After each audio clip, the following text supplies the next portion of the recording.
प्रिय विद्यार्थियों, इस वीडियो लेक्चर में आपका स्वागत है। हम भारतीय संघीय व्यवस्थापिका अर्थात संसद के बारे में अध्ययन कर रहे थे। इससे पूर्व के वीडियो में हमने ये देखा था कि भारतीय संसद के दो सदन हैं, लोकसभा और राज्यसभा। इन दोनों सदनों की संरचना, कार्य एवं शक्तियों के बारे में हमने अध्ययन कर लिया था। आज हम इन दोनों सदनों की कार्य एवं शक्तियों का तुलनात्मक अध्ययन करेंगे और हमारी तुलना का जो क्षेत्र होगा वो इनकी जो विविध शक्तियां हैं, विधायी शक्तियां हैं, इसी तरह से संविधान संशोधन से संबंधित शक्ति है, वित्तीय शक्तियां हैं और कार्यपालिका से संबंधित शक्तियां हैं। उन शक्तियों को लेकर हम इन दोनों सदनों के बारे में तुलना करेंगे और देखने का प्रयास करेंगे कि संसद के ये जो दोनों सदन हैं, इन दोनों सदनों का क्या कार्य समान है और इन दोनों सदनों की शक्तियों में क्या क्या अंतर पाया जाता है और तुलनात्मक दृष्टि से कौन सा सदन ज़्यादा महत्वपूर्ण है, ये भी हम समझने का प्रयास करेंगे। सबसे पहले हम विधायी शक्तियों को लेते हैं। विधायी शक्तियों का मतलब होता है कानून बनाने से संबंधित शक्तियाँ।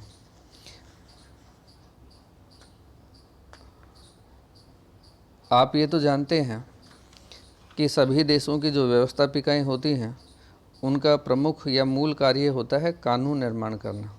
तो इस रूप में भारत की जो संसद है उसका मुख्य कार्य है कानून बनाना, यानी विधायी शक्तियों का प्रयोग करना। अब कानून बनाने को लेकर दो प्रकार के विधेयक होते हैं। एक सामान्य विधेयक होते हैं और दूसरे होते हैं वित्तीय विधेयक होते हैं, जिसे हम धन विधेयक भी कहते हैं। तो जो गैर वित्तीय विधेयक होते हैं अर्थात सामान्य विधेयक होते हैं, वो राज्यसभा एवं लोकसभा को इसके संबंध में समान शक्तियाँ प्राप्त हैं। यानी जो साधारण विधेयक हैं उन साधारण विधेयकों के संबंध में दोनों सदनों की शक्तियाँ समान हैं। ऐसे विधेयक किसी भी सदन में पेश किए जा सकते हैं, चाहे तो वो राज्यसभा में पेश किए जा सकते हैं, चाहे तो वो लोकसभा में पहले पेश किए जा सकते हैं। और दोनों सदनों में पारित होने के बाद ही राष्ट्रपति के हस्ताक्षर के लिए जाता है। परंतु व्यवहार में क्या स्थिति है कि जितने भी महत्वपूर्ण विधेयक होते हैं वो सामान्यतः लोकसभा में ही पहले पेश किए जाते हैं और विधेयक पर वाद विवाद की स्थिति में दोनों सदनों की बैठक में निर्णय होता है। तो इस तरह से अगर हम विधायी शक्तियों की तुलना करें तो दोनों विधायी शक्तियों में सैद्धांतिक रूप से दोनों सदनों की शक्तियां हमें ऊपरी तौर पर इस रूप में समान प्रतीत होती हैं कि साधारण विधेयक दोनों सदनों में से किसी भी सदन में पेश किया जा सकता है। दोनों सदनों के पारित होने के बाद ही वो विधेयक राष्ट्रपति के हस्ताक्षर के लिए भेजा जाता है। लेकिन अब तक का जो अनुभव है वो अनुभव हमें बताता है कि जितने भी महत्वपूर्ण विधेयक रहे हैं वो सबसे पहले लोकसभा में ही पेश किए जाते हैं और लोकसभा में पेश किए जाने के बाद उन विधेयकों को राज्यसभा में भेजा जाता है। यदि किसी साधारण विधेयक को लेकर दोनों सदनों में कोई गतिरोध की स्थिति उत्पन्न हो जाती है, अर्थात एक सदन ने पारित कर दिया और दूसरे सदन ने कुछ संशोधनों के साथ दूसरे सदन को भेज दिया, तो ऐसी स्थिति में दो स्थितियां आती हैं कि या तो जो विधेयक है वो संशोधन के साथ दूसरा सदन स्वीकार कर ले। अगर वो ऐसा नहीं करता है तो दोनों सदनों की संयुक्त बैठक बुलाई जाती है और उस संयुक्त बैठक की अध्यक्षता लोकसभा का स्पीकर करता है। तो आप ये तो जानते ही हैं कि जो सदस्य संख्या है वो लोकसभा के पास अधिक है और राज्यसभा के पास कम है। लोकसभा में 545 सदस्य होते हैं जबकि राज्यसभा में 250 सदस्य होते हैं। इसलिए दोनों सदनों की जो संयुक्त बैठक है उसमें जो अंतिम निर्णय होता है उसमें लोकसभा ज़्यादा महत्वपूर्ण होती है, या लोकसभा का जो मत होता है, दृष्टिकोण होता है, उसको ज़्यादातर स्वीकार किया जाता है, क्योंकि संख्या बल उसी के पक्ष में अधिक होता है। तो इस तरह से ये व्यवस्था हमारे यहाँ की गई है। अब तक दोनों सदनों की जो संयुक्त बैठक बुलाई गई, वो सबसे पहले 1961 में बुलाई गई थी दहेज निषेध विधेयक को लेकर, और 2 दिन ये बैठक चली, इसमें मतभेद दूर कर लिया गया।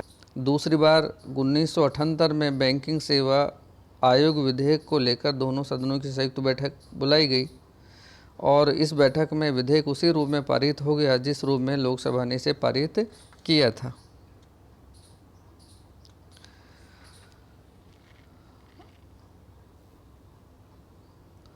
दूसरा है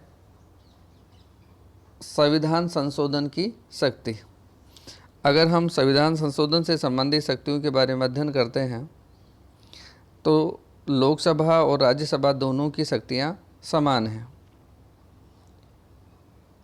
दोनों सदनों द्वारा अलग अलग अपने कुल बहुमत एवं उपस्थित एवं मतदान में भाग लेने वाले सदस्यों के 2/3 बहुमत से पारित होना आवश्यक होता है। यानी दोनों सदनों में मतभेद की स्थिति में संयुक्त बैठक बुलाने का प्रावधान नहीं है। अतः असहमति की स्थिति में संशोधन विधेयक स्वतः ही नष्ट माना जाता है। यदि हम संविधान संशोधन की शक्तियों की तुलना करते हैं तो इसमें दोनों सदनों को समान शक्तियाँ प्राप्त हैं, क्योंकि कोई भी संविधान संशोधन विधेयक है वह दोनों सदनों के द्वारा अलग अलग पारित होना आवश्यक है। और यदि दोनों सदनों के मध्य में संविधान संशोधन को लेकर किसी तरह की कोई गतिरोध की स्थिति है तो उस गतिरोध को दूर करने के लिए संयुक्त बैठक बुलाने का कोई प्रावधान नहीं है। तो ऐसी स्थिति में वो जो संशोधन विधेयक है वो यदि किसी एक सदन ने उसे पारित कर दिया और दूसरे सदन को भेजा जाता है तो दूसरे सदन या तो उसे स्वीकार कर ले, यदि वो उसको अस्वीकार करता है तो ऐसी स्थिति में वो संशोधन विधेयक पारित नहीं माना जाता है। तो इस तरह से हम देखते हैं कि ये दोनों जो संविधान संशोधन से संबंधित विधेयक हैं, इन दोनों में दोनों सदनों की शक्तियाँ समान हैं। अब हम बात करते हैं वित्तीय शक्तियों की।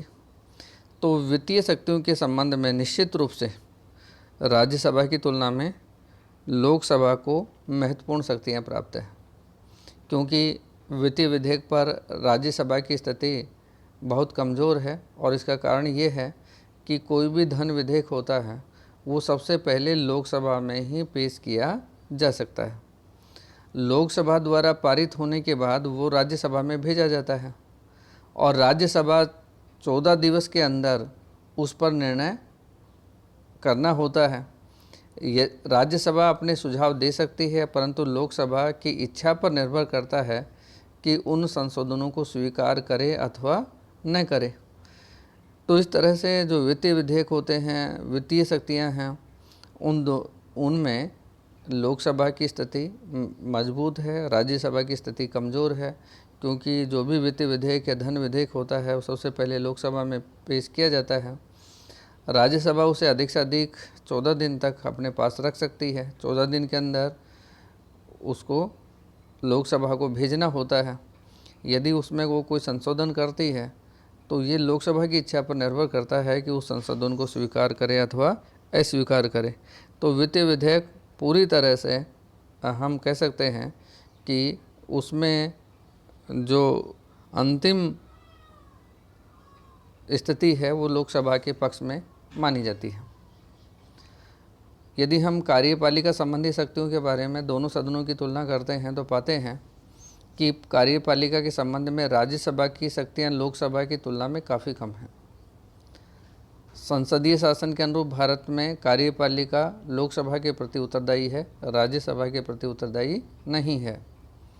लोकसभा मंत्रियों से प्रश्न, पूरक प्रश्न पूछकर, काम रोको प्रस्ताव, निंदा प्रस्ताव व अविश्वास प्रस्ताव के माध्यम से कार्यपालिका पर नियंत्रण रखने का कार्य करती है। राज्यसभा कार्यपालिका सदस्यों से प्रश्न या पूरक प्रश्न पूछ सकते हैं, सरकार की आलोचना भी कर सकते हैं, परंतु अविश्वास प्रस्ताव पारित करके मंत्रिमंडल को हटाने का अधिकार उन्हें नहीं है।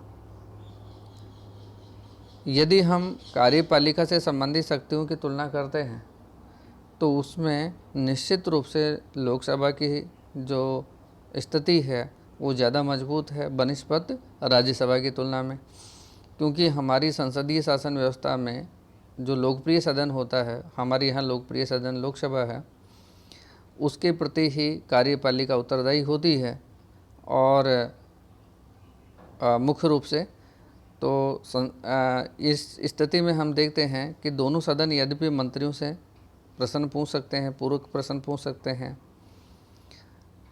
सरकार की आलोचना कर सकते हैं, इस बाबत तो दोनों सदनों की शक्तियां समान हैं, परंतु जहां तक अविश्वास प्रस्ताव पारित कर मंत्रिमंडल को उससे पद से हटाने का अधिकार है वो केवल लोकसभा को प्राप्त है, राज्यसभा को अधिकार प्राप्त नहीं है। अन्य शक्तियां हम देखें तो कुछ ऐसी शक्तियां हैं जो राज्यसभा को तो प्राप्त हैं लेकिन लोकसभा को प्राप्त नहीं है। ऐसी दो महत्वपूर्ण शक्तियां हैं। कई बार ये प्रश्न प्रतियोगी परीक्षाओं में पूछा भी जाता है, तो आप लोग इसे अच्छी तरह से ध्यान में रखेंगे। पहला है अनुच्छेद 249 में ये प्रावधान किया गया है कि राज्यसभा राज्य सूची के किसी भी विषय को राष्ट्रीय महत्व का घोषित कर सकती है। और दूसरा है अनुच्छेद 312 के अंतर्गत राज्यसभा नई अखिल भारतीय सेवाएं स्थापित करने का अधिकार केंद्र सरकार को दे सकती है। तो दो ऐसे अधिकार हैं जो केवल राज्यसभा को प्राप्त हैं, लोकसभा को प्राप्त नहीं हैं। इसमें अनुच्छेद 249 के अंतर्गत राज्यसभा राज्य सूची के किसी भी विषय को राष्ट्रीय महत्व का घोषित कर सकती है, और जब वो राष्ट्रीय महत्व का उसको घोषित कर देती है तो उस स्थिति में संसद को उस पर कानून बनाने का अधिकार हो जाता है। तो ये एक महत्वपूर्ण अधिकार है, राज्यसभा को प्राप्त है। एक देश के लिए अगर किसी तरह की नई अखिल भारतीय सेवाओं की आवश्यकता है तो अनुच्छेद 312 के तहत यह अधिकार केवल राज्यसभा को प्राप्त है कि वो इस तरह का जो अधिकार है वो केंद्र सरकार को दे सकती है। तो ये दो उसको अनन्य या विशेष अधिकार प्राप्त हैं जो सामान्यतया लोकसभा को प्राप्त नहीं है। तो इस तरह से यदि हम राज्यसभा और लोकसभा दोनों सदनों की तुलना करते हैं तो निष्कर्ष पर हम ये पहुँचते हैं कि राज्यसभा एवं लोकसभा की शक्तियों के तुलनात्मक अध्ययन से ये स्पष्ट है कि राज्यसभा की तुलना में लोकसभा को ज़्यादा शक्तियाँ प्राप्त हैं। ऐसा होना स्वाभाविक भी था, क्योंकि संसदीय व्यवस्था में जो लोकप्रिय सदन होता है उसी को निर्णायक शक्तियाँ प्राप्त होती हैं। तो भारत में चूँकि लोकसभा लोकप्रिय सदन है इसलिए उसको निर्णायक शक्तियाँ प्राप्त होना आवश्यक था। भारत के संविधान निर्माता राज्यसभा को लोकसभा के सहायक व सहयोगी के रूप में स्थापित करना चाहते थे, किसी भी रूप में उसके प्रतियोगी या उसके बराबर उसको स्थापित करना नहीं चाहते थे। तो इसी वजह से लोकसभा को राज्यसभा की तुलना में अधिक शक्तियाँ प्राप्त हैं